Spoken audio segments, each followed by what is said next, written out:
Gyökeres à Arsenal, ça chauffe. On commence avec Victor Gyökeres, le serial buteur du Sporting. Avec 54 buts en 52 matchs, le Suédois a littéralement explosé cette saison. Et ça tombe bien, Arsenal veut le recruter à tout prix. Les négociations sont très avancées. Sky Sport affirme que le Sporting a même autorisé Gyökeres à rester éloigné des entraînements pour faciliter le transfert. Mais ça bloque toujours sur un point, le prix. Le Sporting réclame 70 millions de livres, alors qu'Arsenal espérait un deal à 60 ou 70 millions d'euros. Résultat, tension. Le joueur menace même de boycotter la reprise pour forcer son départ. Une chose est sûre, Gyökeres veut Arsenal. Reste à voir si les Gunners céderont ou pivoteront vers une autre piste comme Sesko ou Watkins. Zubimendi déjà signé. Mais pendant que ce dossier traîne, Arsenal a déjà officialisé un autre renfort de poids au milieu de terrain. Zubimendi rejoint Arsenal, c'est fait. Martin Zubimendi a signé à Arsenal ce 6 juillet 2025. L'ancien milieu défensif de la Real Sociedad arrive pour un montant estimé entre 51 et 60 millions de livres, avec un contrat jusqu'en 2030. Pourquoi lui? Parce qu'il coche toutes les cases, intelligent, bon à la récupération, très juste techniquement. Arteta en avait fait une priorité pour remplacer Partey et Jorginho. Zubimendi commence la pré-saison dès demain. Objectif, s'intégrer vite et former un trio solide avec Rice et Degas. Et ce n'est pas fini. Arsenal ne compte pas s'arrêter là. Une nouvelle cible offensive est désormais dans le viseur. Noni Madueke visé par Arsenal. Selon plusieurs sources anglaises,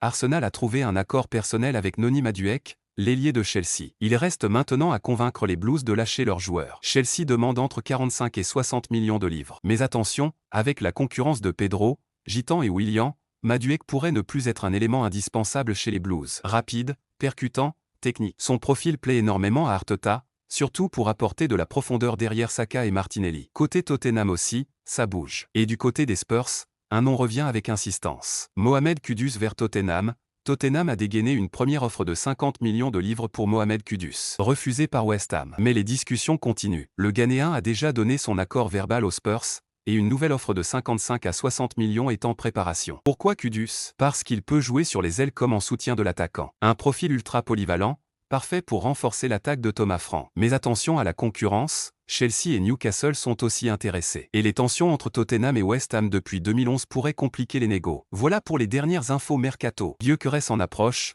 Zubimendi déjà signé, Madueke ciblé, et Kudus proche des Spurs. Qui sera le prochain à faire ses valises? On en parle en commentaire. Abonne-toi, active la cloche, et à très vite pour un nouveau débrief complet.